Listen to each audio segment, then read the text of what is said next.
Segundo ano, corrigindo as atividades sobre contratualismo, né, os exercícios da página 62 e 63 de atividades, todos eles sobre Rousseau.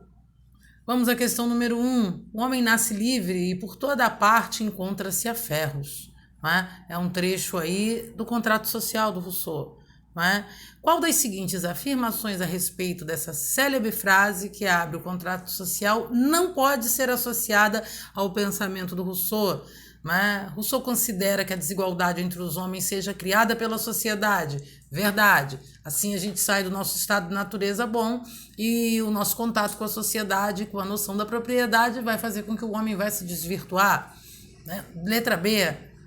Todo tipo de relação social implica subordinação. Ok, ele está dizendo que é isso que vai acontecer. A partir daí, uns têm, outros não, e vai subordinar, e há uma hierarquização a partir da propriedade. Letra C. Rousseau faz uma crítica ao processo de civilização do homem, muito grande. Ele está dizendo exatamente que foi isso, como a sociedade se organiza a partir da propriedade, que faz com que haja desigualdade. E letra E, os reis governam por um direito divino. Muito fácil essa. Letra E, Rousseau era um crítico ferrenho à noção dos direitos divinos dos reis absolutistas, Então, a teoria do direito divino era algo que ele atacou, desconstruiu durante o tempo inteiro. Então, aquela alternativa que nada tem a ver aí, que não pode ser associada com o pensamento do Rousseau, é a letra E. Número 2. No pensamento político de Rousseau, o verdadeiro fundador da sociedade civil foi o primeiro que, tendo cercado um terreno, lembrou-se de dizer: isto é meu, e encontrou pessoas suficientemente simples para acreditá-lo. Tá? E a crítica dele é da noção da propriedade. Quantos crimes, guerras, assassínios, misérias e horrores não pouparia o gênero humano aquele, arrancando as estacas ou enchendo o fosso, tivesse gritado aos seus semelhantes: defendei-vos de ouvir esse impostor. Estareis perdidos se esquecerdes que os frutos da terra são de todos e que a terra não pertence a ninguém.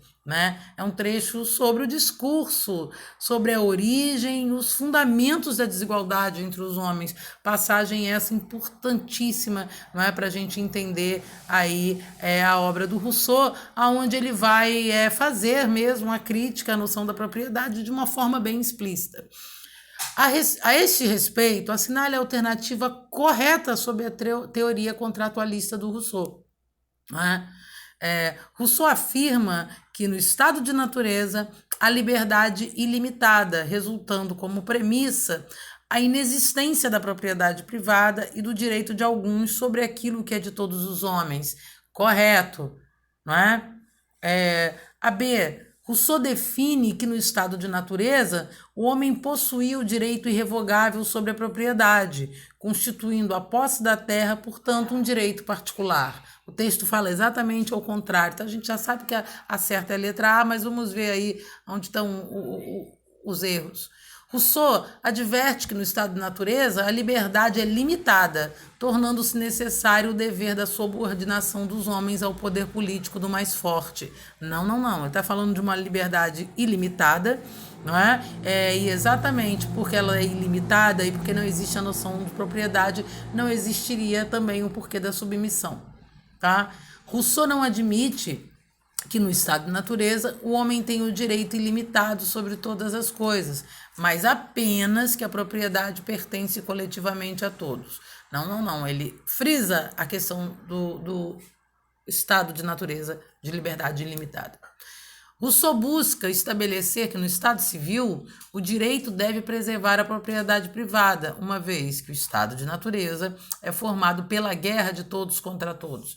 Não. Ele está misturando aí a noção da proteção da propriedade privada pelo Estado civil, que é do John Locke, como a gente viu, mas o estado de guerra de todos contra todos, que já é uma concepção do Hobbes. Então a letra E está errada mesmo. Tá? Gabarito, então, letra A, na número 2. Número 3. Suponhamos que os homens, chegando àquele ponto em que os obstáculos prejudiciais à sua conservação no estado de natureza sobrepujam, pela sua resistência, as forças de cada indivíduo dispõe para manter-se nesse estado. Então, esse estado primitivo já não pode subsistir, e o gênero humano, se não mudasse de modo de vida, pereceria. Encontrar uma forma de associação que defenda e proteja a pessoa e os bens de cada associado com toda a força comum e pela qual cada um, unindo-se a todos, só obedece contudo a si mesmo, permanecendo assim tão livre quanto antes. Esse, o problema fundamental cuja solução o contrato social oferece, um outro trecho do contrato social. Com base no trecho citado, assinale o que for certo. Não é? A sociedade civil nasce do contrato social, exige a instalação de um poder político absoluto sobre todos os cidadãos. Essa não está certa, ele faz uma crítica ao absolutismo monárquico, está falando de um novo Estado onde há participação, não é? E o direito a voto, sufrágio universal. Então, número 1, não. Número 2. O estado de natureza pode colocar em risco a vida humana e, no limite, até o gênero humano, não é? Também não, né? O estado de natureza é o homem nasce um bom selvagem, né? É o contato aí com o estado que vai o corromper. O contrato social proposto é um acordo entre os homens para solucionar, entre outras dificuldades, os problemas relativos à conservação da vida presente no estado de natureza. Não é? Exatamente, é um acordo, não é? Para solucionar essas dificuldades. Não é? 8. A liberdade política na sociedade civil é mais limitada em relação à liberdade presente no estado de natureza. Né? Sim. Né? E, por último, a sociedade civil deve proteger não somente os indivíduos contratantes, mas também suas propriedades. Né?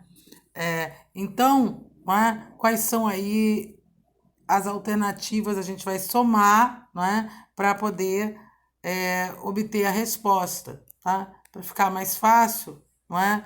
A 2, aqui vale 2 pontos, 4 pontos, mais 16, né? Então, é isso mesmo, a gente já fez aqui. Vamos lá, né? A segunda, né? Essa aqui vale 4 pontos, que é a terceira, e a que vale 16 pontos. Estão corretas. Aí vocês vão somar e isso dão aí, né, os 22 pontos da questão. Tá? Só atenção aí que não é a letra certa, é a soma do valor, não é, das questões que estão corretas. Tá? E número 4, renunciar à liberdade é renunciar a ser homem, renunciar aos direitos da humanidade e mesmo aos deveres. Para quem renuncia a tudo, nenhuma reparação é possível. Tal renúncia é incompatível com a natureza do homem. Remover toda a liberdade de sua vontade é remover toda a moralidade de seus atos. Não é? Esse é um trecho do Rousseau. Embaixo nós temos um trecho de Sófocles. Deveis obedecer àquele que o Estado colocou no poder, tanto nas coisas pequenas e nas coisas injustas como nas justas. Não se pode corretamente resistir aos que detêm o poder soberano, não é? Tragédias gregas do Sófocles, né? Um pensador grego, exatamente o inverso da crítica que o Rousseau está fazendo. Quais são as concepções de Estado que estão pressupostas nos textos citados? Não é? Então, a gente precisa ver aí, não é, o que cada texto está dizendo. Não é? O primeiro trecho remete a uma concepção religiosa de Estado, não é? E o segundo expõe a concepção de um Estado soberano. Não é? Não. Letra B. O primeiro expõe uma concepção de Estado liberal E o segundo explicita a concepção de um Estado religioso. Também não, né? Não é um texto do Locke, é um texto do Rousseau, né? E o segundo também não é um texto religioso. O primeiro trecho remete à concepção de Estado monárquico. Não, porque a crítica do Rousseau não é exatamente sobre absolutismo. Ele está falando de uma democracia, ele está falando da possibilidade da instauração de uma república, onde todos têm participação e voto. E o segundo sugere uma concepção de Estado tirânico, tá?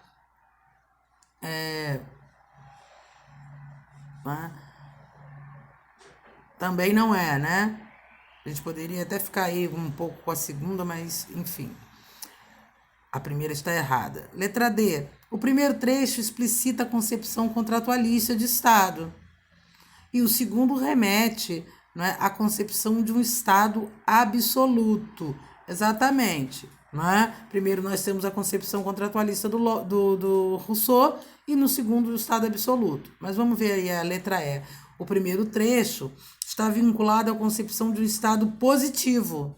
Não. Né? E o segundo admite a concepção de um Estado contratualista.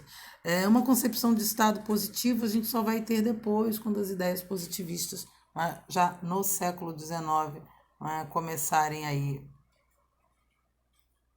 a estar em discussão. Tá? Então, como era apenas os exercícios de atividades, a gente vai parando por aqui, tá? Façam os outros e vamos nos falando. Até a próxima.